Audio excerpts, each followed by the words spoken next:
Molly Hennessy. Yes. You're a high school art teacher and you're an art professor at Quinnipiac University. So 2 universities. At Quinnipiac University, I teach studio art, and then at Post University, I teach art history. You have a side business right now called Pistachio Print Co. Pistachio Print Co. Yes.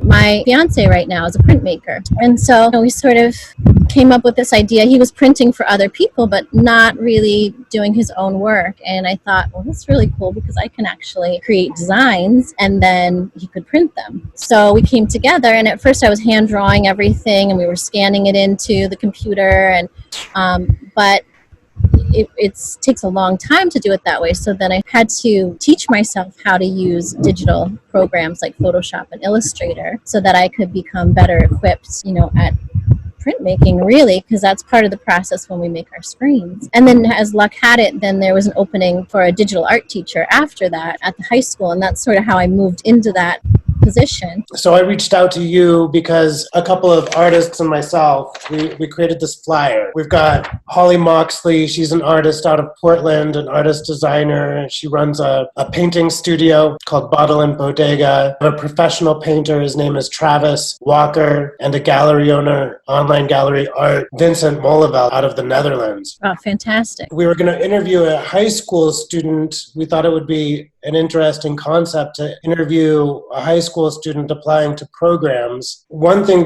what we did is we posted it, we ran an ad. We ran it nationally in the United States and internationally in the Netherlands. And interesting enough, almost no American students have given it any attention. And then internationally, not just in the Netherlands, but all over Europe, kids are clicking on the ad, but then they're not applying and they're not communicating beyond hitting like on their Instagram. It's a lot of people that you look at their Instagrams and there's no artwork posted. So I wonder if it's like a self-confidence thing. Maybe they're not posting their artwork because they're not self-confident. We were also looking at this again, and it says things like, send us an artist statement and we want to see your body of work. Right. So I think that might be confusing to high school students that haven't heard this vocabulary before. Yeah, I think most students who are very serious, if they're in a high school and they're serious about applying to an art program, they're probably working with an art teacher. Not 100%, but they're really working with an AP art teacher who's advising them on putting together a portfolio of work. So the word that we always hear is portfolio. How is your portfolio coming along? How are you building your portfolio? Is your portfolio varied with different, showing your different skills? So that might be a word that, that may be easy to recognize. At least in my school, that's what we use. They also, students also work with their counselors in the high school, their guidance counselors. The language, we weren't sure why. One thing that we see is that these Instagram likes, we're getting a lot of young girls that are just kind of smiling and being pretty in their photos. And we're thinking maybe they're confused as to what we mean by artist. It's possible. I think a lot of times, even thinking back to when you or I were teenagers, right? Sometimes we need someone to push us a little bit and motivate us. And that's where the art teachers and the counselors and guidance counselors at a high school come in. So that's sort of how we push things at our school. I know I have posters everywhere for different art programs around the United States, and with little tags that you take off phone numbers and all.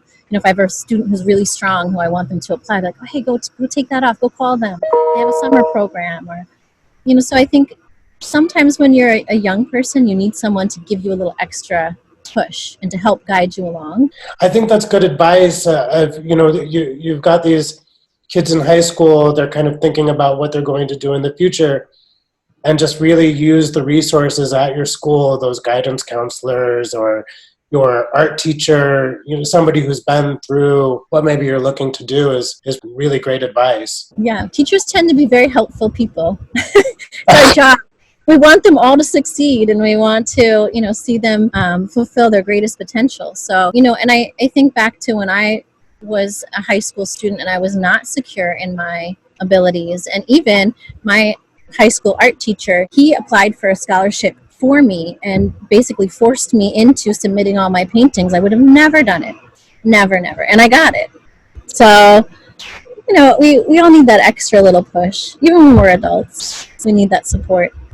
art programs when you went to the new school in New York. I did, in sort of a roundabout way. I first went to Lewis and Clark in Oregon, actually. I had a painting scholarship, but I think I didn't have the confidence yet, And I met an amazing professor there who said, "What the hell are you doing here? You need to go to New York City and study art." So I took a little time off and I traveled. I went to Mexico and then ended up in New York City at the new school, but still didn't quite know what I wanted to do. And so explored art history, art criticism, art making, and then ended up at the Bronx Museum of the Arts doing an internship.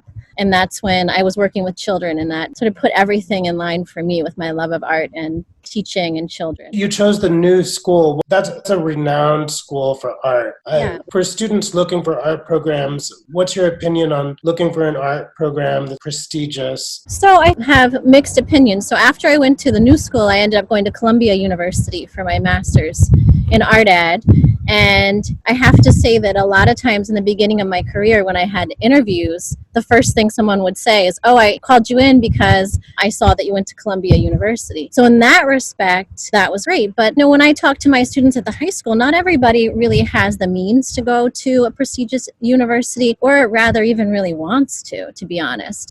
And so I would say for art in particular, maybe it gets your foot in the door some places, but really there's so many other things that are important than just going to a prestigious university. And there's so many places that offer great programs that are not Ivy League schools. So kids that maybe don't have the means to go to a prestigious school, or maybe even any school at all, that it's not in their plans.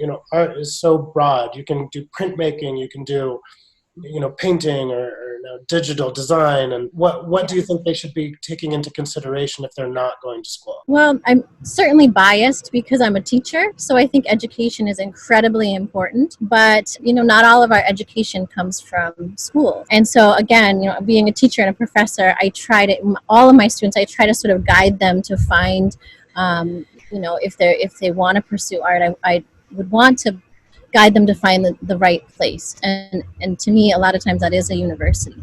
But I also have to say from personal experience, I've not learned everything that I know in a school, in a university. That's life, right? Most of our learning, most of our experience just comes from life. And I know that some of the best artists ever were self-taught. Look at Frida Kahlo. She was completely self-taught. So some of the most renowned artists ever did not go to a typical university. You just have to explore. Yeah, another thing I was thinking about is important for students, but probably anybody who's wanting to pursue art, is that I feel like there's so many resources now for everyone, and being connected to a community means so much.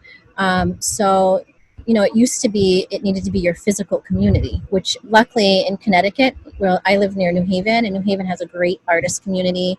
Actually, we just did an event for an art walk there, and it's very supportive to artists and very welcoming. But if you don't live in an area with that kind of support, there's so many resources online. You have to use them and maybe become a part of a community that supports your type of art or your style or your interests. And I think also, you mentioned an international connection. So important, because I think that with the way that our world is, it's globalized now. And, with Instagram and everything else, you can connect with these artists all over the world and take a risk and reach out. If you're a printmaker and you see a printmaker in Barcelona and they have really cool artwork, take a risk and message them and say, "Hey, listen, I thought that was really cool. Can you tell me where you get your ideas, or tell me your process?" Or I think artists have to support each other. Artists are typically very cool people too, and they sort of want to help each other, in my experience, because we typically as artists create in our own bubble, in our own space, and we're very cerebral. Maybe not all. I've met artists who are very outgoing, but sometimes we have to force ourselves to go out there and make those connections. Yeah, people are very receptive. It's nice to get that. Any last words to the fledgling artist community moving into the art world? Just keep making art, keep exploring your options, follow your heart, follow your passion, and be brave. I love it. Well, thank you, Molly Hennessy. Thank you for meeting with me today on this beautiful sunny day that you have. Yeah, it is beautiful here. I'll say thank you very much and sign off. Bye. Hi guys, I hope you liked this video. If you guys like this type of content, don't forget to subscribe and like.